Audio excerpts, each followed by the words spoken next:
O Caminho da Servidão, obra de Friedrich Hayek, parte 6. O essencial para nós é que tal código ético completo não existe. A tentativa de dirigir toda a atividade econômica de acordo com um plano único suscitaria inúmeras questões cuja solução somente as regras morais poderiam fornecer, mas para as quais a moral em vigor não tem resposta e, quando tem, ela não pode proporcionar um consenso geral sobre o que se deve fazer. As ideias humanas sobre essas questões ou não estão definidas ou são conflitantes, porque na sociedade livre em que vivemos, não temos a oportunidade de refletir a seu respeito, e muito menos de formar opiniões comuns sobre o assunto. Além de não possuirmos uma escala que inclua todos os valores, seria impossível a qualquer intelecto abarcar a infinita gama de necessidades diferentes de diferentes indivíduos que competem entre disponíveis e atribuir um peso definido a cada uma delas. No que diz respeito ao nosso problema, não tem grande importância se os objetivos de cada indivíduo visam apenas as suas necessidades pessoais ou se incluem as de seus amigos mais próximos ou mesmo dos mais distantes, isto é, se ele é egoísta ou altruísta, na acepção comum de ambas as palavras. O fundamental é que cada pessoa só se pode ocupar de um campo limitado, só se dá conta da premência de um número limitado de necessidades, quer os seus interesses girem apenas em torno das próprias necessidades físicas, quer se preocupe com o bem-estar de cada ser humano que conhece. Os objetivos que lhe podem dizer respeito corresponderão sempre a uma parte infinitesimal das necessidades de todos os homens. Este é o fato fundamental em que se baseia toda a filosofia do individualismo. Ela não parte do pressuposto de que o homem seja egoísta ou deva sê-lo, como muitas vezes se afirma. Parte apenas do fato incontestável de que os limites dos nossos poderes de imaginação nos impedem de incluir essa nossa escala de valores mais que uma parcela das necessidades da sociedade inteira. E como, em sentido restrito, tal escala só pode existir na mente de cada um, segue-se que só existem escalas parciais de valores, as quais são inevitavelmente distintas entre si e mesmo conflitantes. Daí conclui os individualistas que se deve permitir ao indivíduo, dentro de certos limites, seguir seus próprios valores e preferências em vez dos de outrem, e que, nesse contexto, o sistema de objetivos do indivíduo deve ser soberano, não estando sujeito aos ditames alheios. É esse reconhecimento do indivíduo como juiz supremo dos próprios objetivos, é a convicção de que suas ideias deveriam governar-lhe tanto quanto possível a conduta que constitui a essência da visão individualista. Esse ponto de vista não exclui, é claro, a existência de fins sociais ou, antes, a possibilidade de uma coincidência de objetivos individuais que torna oportuna a união de indivíduos na persecução destes. Limita, porém, essa ação comum aos casos em que as opiniões individuais coincidem. Os chamados fins sociais são, pois, simplesmente objetivos idênticos de muitos indivíduos, ou objetivos para cuja realização os indivíduos estão dispostos a contribuir em troca da ajuda que recebem no tocante à satisfação dos seus próprios desejos. A ação comum limita-se, assim, aos campos em que as pessoas concordam acerca de objetivos comuns. Com muita frequência, tais objetivos comuns não constituirão os objetivos supremos do indivíduo, mas apenas meios que diferentes pessoas podem utilizar para alcançar diferentes propósitos. Com efeito, é mais provável que as pessoas concordem quanto a uma ação comum se o fim visado por todos não constitui para eles um objetivo supremo e sim um meio capaz de servir a uma grande variedade de propósitos. Quando os indivíduos se alinham num esforço conjunto para realizar objetivos que possuem em comum, são conferidos às organizações por eles formadas para este fim, como, por exemplo, o Estado, um sistema próprio de objetivos e seus próprios meios de ação. Entretanto, qualquer organização assim constituída continua sendo uma pessoa, entre as demais, no caso do Estado, uma pessoa muito mais poderosa que qualquer outra, é claro, mas que mesmo assim tem a sua esfera separada e limitada, dentro da qual seus objetivos serão supremos. Os limites desta esfera são determinados pelo grau de consenso dos indivíduos acerca de objetivos específicos, e a probabilidade de que eles concordem sobre determinada linha de ação diminui à proporção que se amplia o âmbito da mesma. Os cidadãos serão praticamente unânimes em admitir o exercício de certas funções do Estado.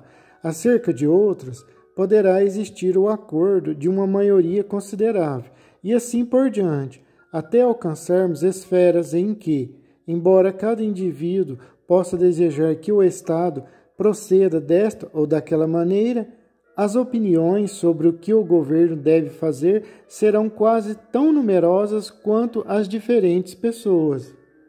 Só podemos contar com um acordo voluntário para orientar a ação do Estado na medida em que este se limite às esferas onde tal acordo existe. Mas não é só quando o Estado assume o controle direto em campos onde esse acordo não existe que ele acaba por suprimir a liberdade individual. Infelizmente, não é possível entender de modo contínuo a esfera da ação comum sem reduzir ao mesmo tempo a liberdade do indivíduo em sua própria esfera. Quando o setor público, em que o Estado controla todos os meios, excede certa parte do todo, os efeitos de suas ações dominam o sistema inteiro. Embora o Estado só controle diretamente o uso de uma grande parte dos recursos disponíveis, os efeitos de suas decisões sobre a parte restante do sistema econômico se tornam tão acentuados que, de forma indireta, ele passa a controlar quase tudo. Quando as autoridades centrais e locais controlam diretamente o uso de mais da metade da renda nacional, como sucedia, por exemplo, na Alemanha, já em 1928, onde as estimativas oficiais computavam essa proporção em 53%, acabam controlando indiretamente quase toda a vida econômica da nação. Poucos serão, assim, os objetivos individuais cuja realização não dependa da ação estatal. Quase todos eles serão abrangidos pela escala social de valores, que orienta a ação do Estado. Não é difícil perceber o que acontece quando a democracia dá início a uma linha de planejamento cuja execução exige um consenso muito maior do que na realidade existe. É possível que o povo tenha concordado com a adoção de um sistema de economia planificada por ter-se deixado persuadir de que tal sistema contribuirá para criar uma grande superioridade de todos em se tratando de prosperidade. Nos debates que conduziram à decisão, o objetivo do planejamento foi talvez designado por algum termo como bem-estar comum, termo que apenas oculta a ausência de um verdadeiro acordo sobre tal objetivo. Na verdade, só haverá acordo quanto ao mecanismo a ser empregado, mas ocorre que esse mecanismo só pode ser usado para a realização de um fim comum, e a questão da meta precisa para a qual se deve canalizar toda a atividade surgirá tão logo o poder executivo tenha de transformar a exigência de um plano único num plano específico. Verificar-se-á, então, que há consenso sobre a conveniência de planejamento, mas não sobre os fins que o plano deve entender. Essa situação assemelha-se, em parte, ao que ocorreu quando várias pessoas decidem viajar em grupos sem fixar o destino da viagem. Poderá acontecer que tenham de empreender uma jornada que deixe a maioria insatisfeita. Esse planejamento cria uma situação na qual é necessário para nós concordar com um número muito maior de questões do que estamos habituados. Além disso, num sistema planejado, não podemos limitar a ação coletiva às tarefas em torno das quais é possível haver acordo, pois é preciso haver consenso sobre todas as questões para que se possa seguir uma linha de ação, seja ela qual for. Esses são os aspectos que mais tendem a determinar o caráter de um sistema planejado.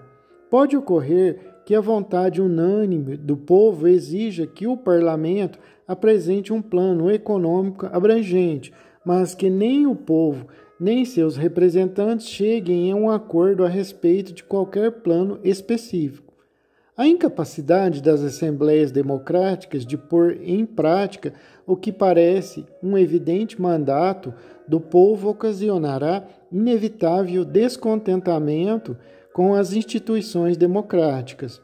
Os parlamentos serão considerados locais de debates inúteis, incapazes ou incompetentes para realizar as tarefas a eles atribuídas.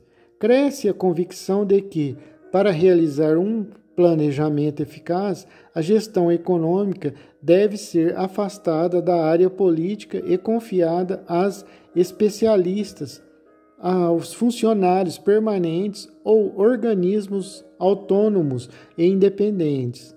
Esse problema é bem conhecido pelos socialistas. Há quase meio século, os EB lamentavam a crescente incapacidade da Câmara dos Comuns para cumprir suas funções. Mais recentemente, o professor Leski foi além. É sabido que o atual mecanismo parlamentar é bastante inadequado à aprovação rápida de um volumoso corpo de leis complexas.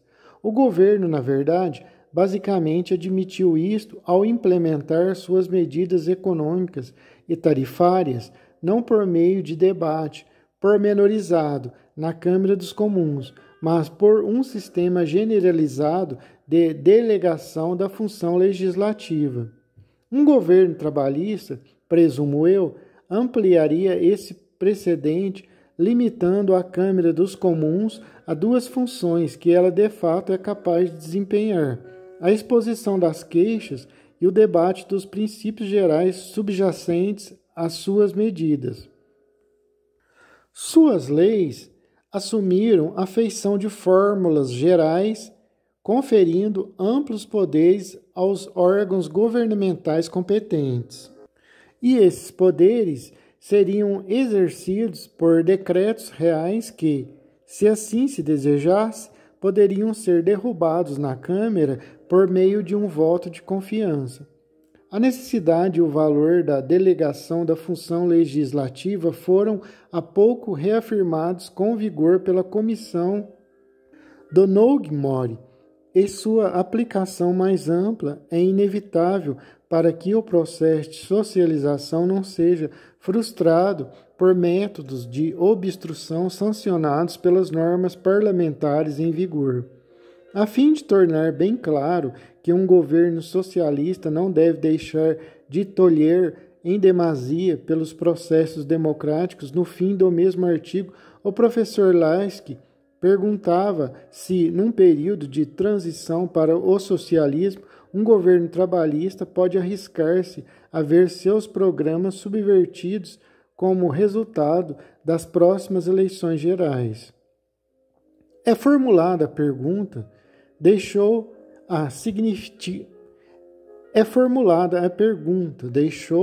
significativamente é formulada a pergunta, deixou-a significativamente sem resposta. É importante perceber com a clareza as causas da reconhecida ineficácia dos parlamentos quando se trata de administrar em detalhe os assuntos econômicos de um país. Essa ineficácia, no entanto, não deve ser atribuída aos representantes do povo, nem às instituições parlamentares em si, e sim às contradições implícitas na tarefa que lhes é confiada. Não lhes é solicitado que tomem providências acerca dos casos em que pode haver acordo, mas que cheguem a um acordo a respeito de tudo, isto é, da gestão total dos recursos do país. Entretanto, o sistema de decisão por maioria não é apropriado a essa tarefa.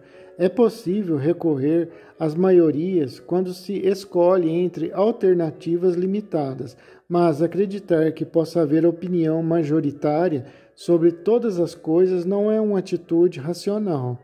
Quando o número de linhas de ação é incalculável, é infundado esperar a formação da maioria em torno de qualquer uma delas, embora cada membro da Assembleia Legislativa possa preferir um determinado plano para a gestão das atividades econômicas à ausência de qualquer plano. Pode acontecer que nenhum desses projetos pareça aceitável à maioria, quando contraposto à inexistência de planejamento. Tampouco se pode chegar a um plano coerente, dividindo em partes e submetendo à votação cada uma delas. Seria absurdo uma Assembleia Democrática votar e emendar um plano econômico abrangente, cláusula por cláusula, como se faz com um projeto de lei ordinário. Todo plano econômico, para merecer esse nome, deve basear-se numa concepção unitária, ainda que, passo por passo, um parlamento chegasse a concordar sobre um esquema qualquer, este acabaria infalivelmente por não satisfazer a ninguém. Um todo complexo em que as partes devem ser ajustadas umas às outras com a maior precisão não pode ser obtido mediante a acomodação de ideias conflitantes. Traçar desta maneira um plano econômico é ainda menos possível do que, por exemplo, planejar com êxito uma campanha militar por processos democráticos. Como acontece na estratégia, seria inevitável delegar a tarefa aos especialistas. Todavia, a diferença reside em que, enquanto ao general responsável por uma campanha é confiado um objetivo único a que, enquanto durar essa campanha, todos os meios sob seu controle deverão ser exclusivamente consagrados ao planejador econômico. Não se pode dar uma meta única, nem é possível impor-lhe igual limitação dos meios a utilizar. O general não se vê obrigado a decidir entre diferentes objetivos possíveis. Para ele só existe uma única meta suprema, mas os objetivos de um plano econômico ou de uma parte deste não podem ser definidos independentemente do plano em si. A essência do problema econômico está em que a elaboração de um plano envolve a escolha entre finalidades conflitantes ou que competem entre si, diferentes necessidades de pessoas diversas.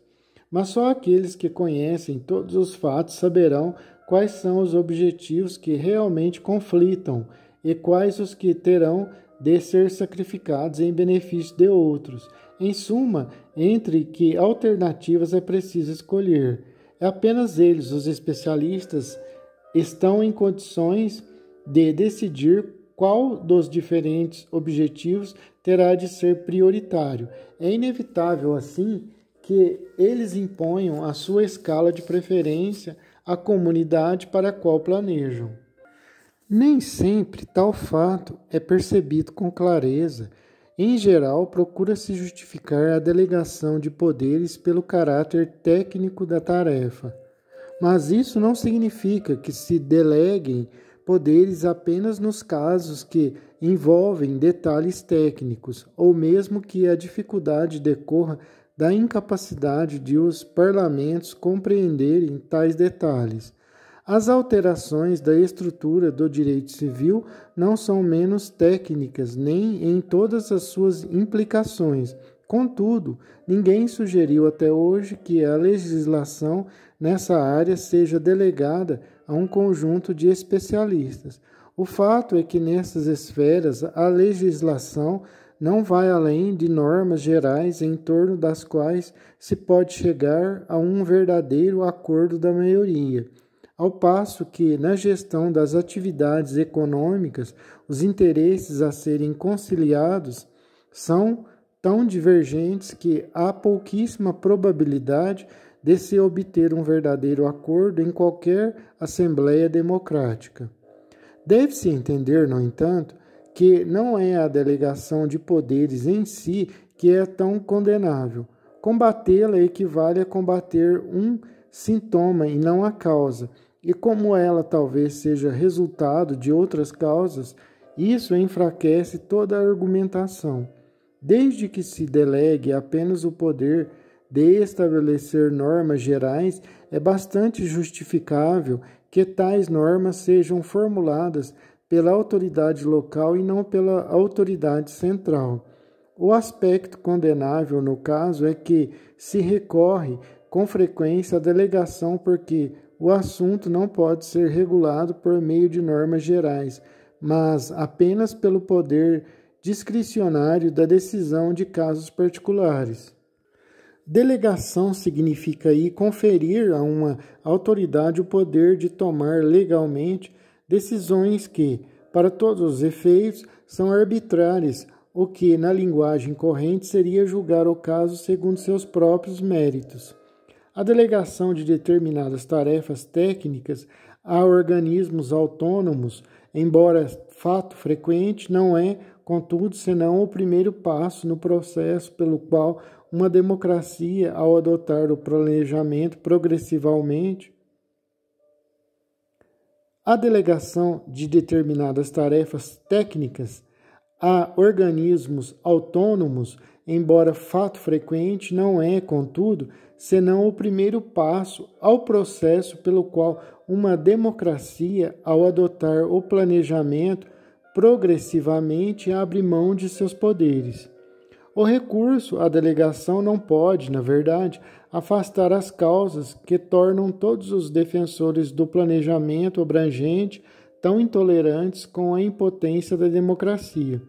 A delegação de determinados poderes a organismos autônomos cria um novo obstáculo à realização de um plano único e coordenado. Ainda que, mediante esse recurso, uma democracia conseguisse planejar cada setor da atividade econômica, teria de enfrentar também o problema da integração desses planos distintos num todo coerente. A soma de muitos planos distintos não constitui um plano global, e como os adeptos do planejamento deveriam ser os primeiros a reconhecer isso, pode ser pior do que a ausência de qualquer plano. Mas a Assembleia Legislativa Democrática hesitará muito em abrir mão das decisões sobre questões realmente essenciais, tornando assim impossível a qualquer outro organismo ou indivíduo a elaboração do plano global.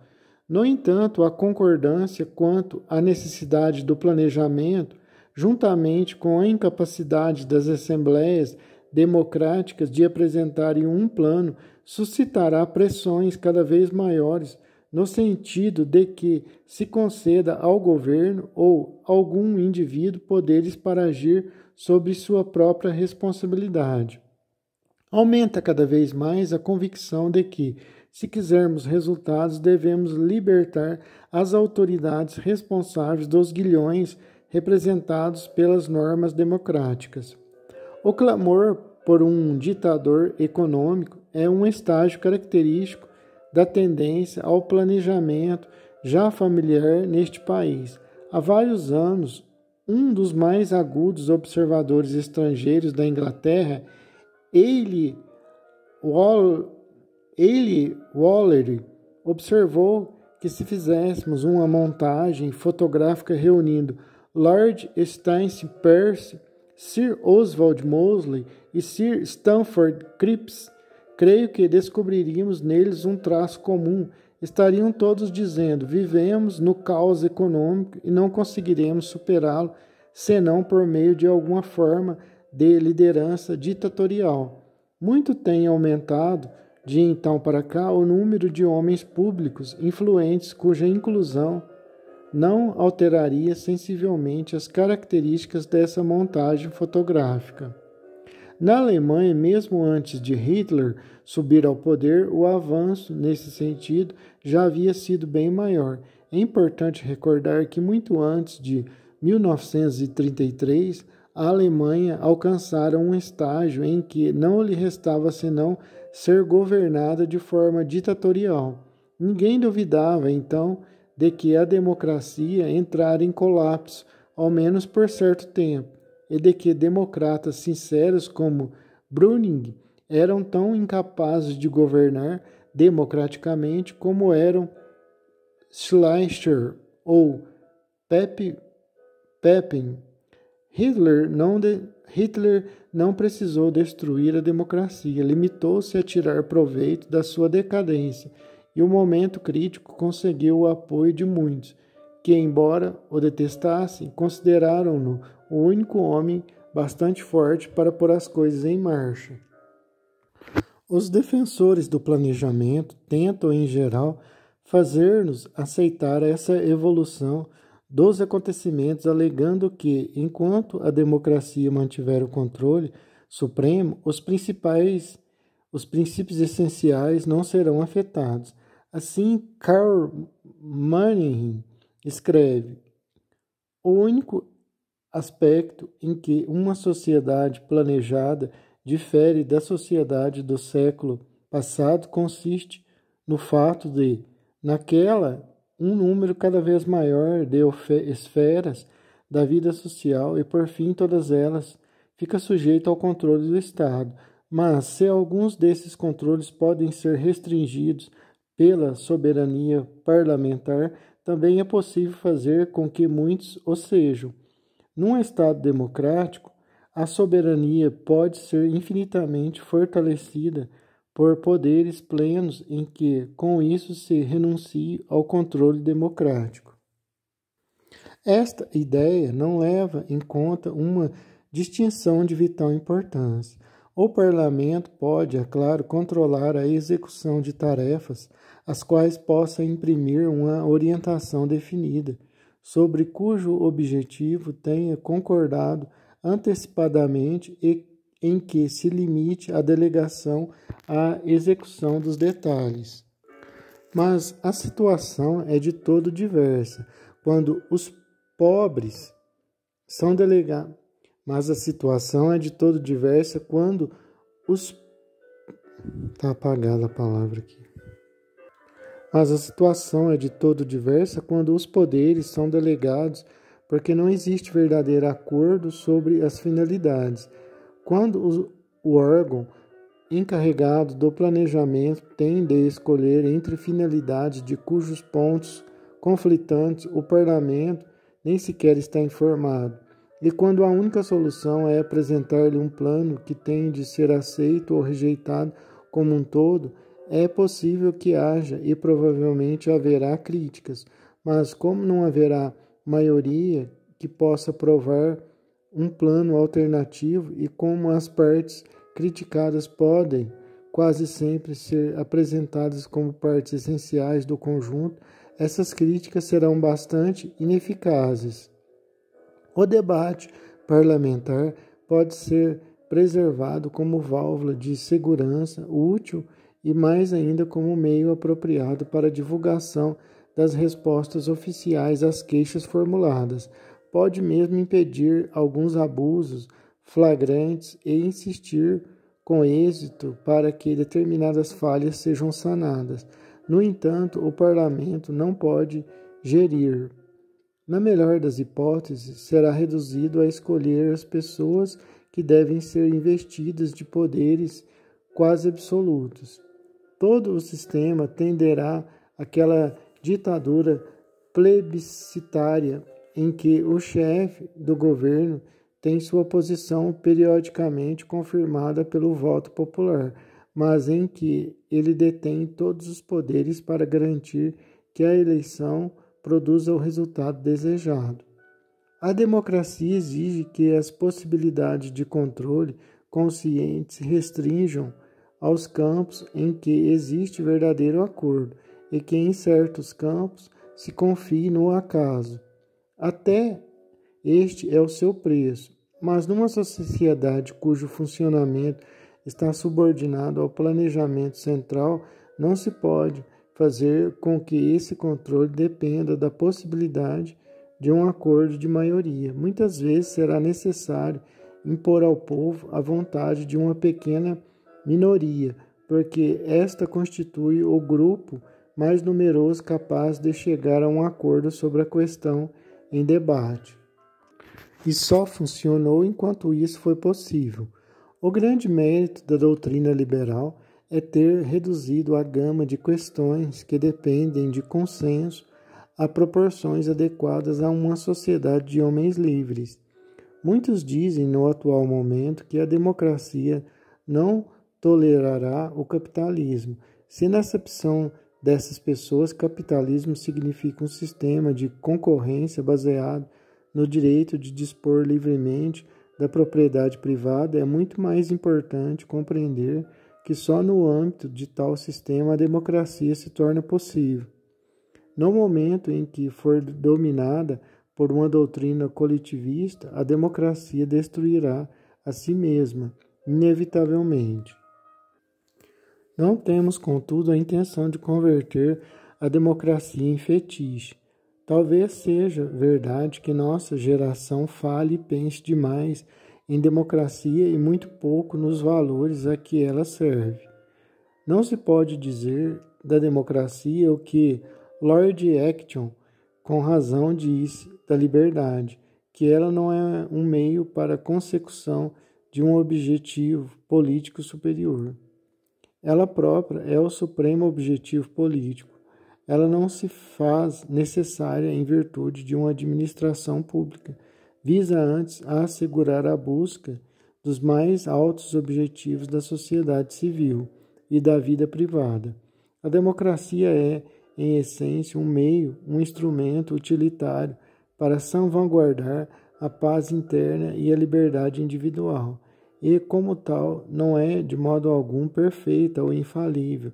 Tampouco devemos esquecer que muitas vezes houve mais liberdade cultural e espiritual sobre os regimes autocráticos do que em certas democracias, e é concebível que, sob o governo de uma maioria muito homogênea e ortodoxa, o regime democrático possa ser tão opressor quanto a pior das ditaduras. Não queremos dizer, contudo, que a ditadura leva inevitavelmente à abolição da liberdade, e sim que a planificação conduz à ditadura, que esta é o instrumento mais eficaz de coerção e de imposição de ideias, sendo, pois, essencial para que o planejamento em larga escala se torne possível. O conflito entre planificação e democracia decorre simplesmente do fato de que esta constitui um obstáculo à supressão da liberdade exigida pelo dirigismo econômico. Mas, ainda que a democracia deixe de ser uma garantia da liberdade individual, mesmo assim ela pode subsistir de algum modo num regime totalitário, guardando, embora a forma democrática, uma verdadeira ditadura do proletariado que dirigisse de maneira centralizada o sistema econômico, provavelmente destruiria a liberdade pessoal de modo tão definitivo quanto qualquer autocracia. Hoje em dia costuma-se concentrar a atenção na democracia, julgando-a o principal valor que está ameaçado. Isso, porém, não deixa de ser perigoso. De fato, essa ênfase desmedida no valor da democracia é responsável pela crença ilusória e infundada de que, enquanto a vontade da maioria for a fonte suprema do poder, este não poderá ser arbitrário. A falsa segurança que tal crença infunde em muita gente contribui, sobremodo, para a geral falta de consciência dos perigos que nos ameaçam. É injustificado supor que, enquanto o poder for conferido pelo processo democrático, ela não poderá. É injustificado supor que, enquanto o poder for conferido pelo processo democrático, ele não poderá ser arbitrário.